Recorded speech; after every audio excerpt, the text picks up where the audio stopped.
Sebelum kita mendengarkan firman Tuhan, terlebih dahulu kita berdoa. Tuhan Allah Bapa yang sungguh baik di dalam kehidupan kami, patut kami bersyukur di pagi hari yang indah ini. Engkau menyertai kami hingga pada saat ini. Tuhan Yesus Kristus, kami mau disapa oleh firman yang menjadi patron di dalam hidup kami. Kiranya Engkau berkati kami, agar firman yang kami dengar dapat kami mengerti dan dapat kami lakukan dalam hidup kami. Tuhan Yesus Kristus, kami serahkan kehidupan kami sepanjang hari ini hanya di dalam tangan-Mu. Kami berdoa dan mengucap syukur dalam nama Yesus Kristus. Amin. Shalom. Selamat pagi saudara-saudari yang terkasih. Renungan kita hari ini Senin 2 Februari 2026, tema hikmat mendahului segala berkat, yang tertulis dalam kitab 2 Tawarikh pasal 1 ayat 2. Demikian firman Tuhan. Maka kebijaksanaan dan pengertian itu diberikan kepadamu. Selain itu, aku berikan kepadamu kekayaan, harta benda dan kemuliaan, sebagaimana belum pernah ada pada raja-raja sebelum engkau, dan tidak akan ada pada raja-raja sesudah engkau. Bahasa Batak, dibaheni nunga hubasa-basahon tuho hapistaran dohot parbinotoan, akub ni ilehonok kudo tuho hamuraun dohot arta, dohot hamuliaun, nasodung adong tudosanna di manangi si raja akka na jumulus yan ho, manang siyan kudipe dang adong tudosanna. Demikian firman Tuhan, Bapak Ibu. Saudara-saudari yang terkasih, setiap orang pasti ingin hidupnya diberkati. Kita ingin sehat, keluarga rukun, pekerjaan lancar, dan masa depan terjamin.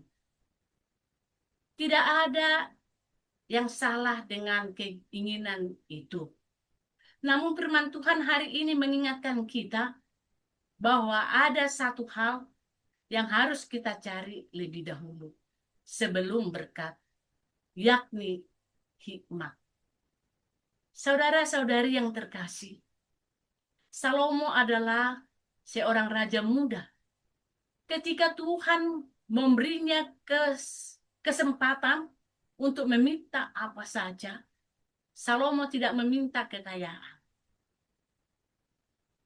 tidak meminta umur panjang atau kemenangan atas musuh, tetapi ia meminta hikmat agar dapat memimpin umat Tuhan dengan benar. Tentu pilihan ini sangat menyenangkan hati Tuhan, karena Salomo mendahulukan hikmat, sehingga Tuhan menambahkan semua berkat lainnya dalam hidupnya. Dari sini kita belajar sesuatu hal yang sangat penting, bahwa hikmat mendahului segala berkat. Hikmat adalah kemampuan dari Tuhan untuk berpikir, bersikap benar, dan mengambil keputusan yang benar.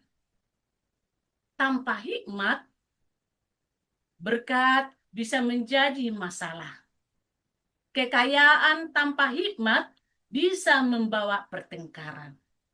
Keberhasilan tanpa hikmat bisa membawa kesombongan. Tetapi dengan hikmat, berkat akan membawa damai dan sukacita bagi kita semua. Seperti anak muda perlu hikmat dalam pergaulan dan masa depan. Orang tua perlu hikmat dalam memimpin keluarga atau rumah tangga. Jadi, Bapak Ibu, tua muda, anak-anak, orang dewasa perlu hikmat dalam pekerjaan dan pelayanan. Sebelum kita meminta berkat dari Tuhan, mari kita belajar meminta hikmat dari Tuhan, supaya hidup kita berjalan sesuai dengan kehendak Tuhan. Saudara-saudari yang terkasih, mari kita meneladani Salomo, mendahulukan hikmat, maka Tuhan sendiri yang akan menambahkan berkat pada waktunya. Kiranya Tuhan memberikan kepada kita hati yang rindu akan hikmat, sehingga hidup kita menjadi berkat bagi banyak orang. Tuhan memberkati kita semua. Amin. Demikian firman Tuhan. Shalom. Kasih karunia Tuhan kita Yesus Kristus, kasih Allah Bapa, dan persekutuan Roh Kudus, kiranya memberkati kamu sekalian, hari ini, besok, lusa, sampai selama-lamanya. Amin.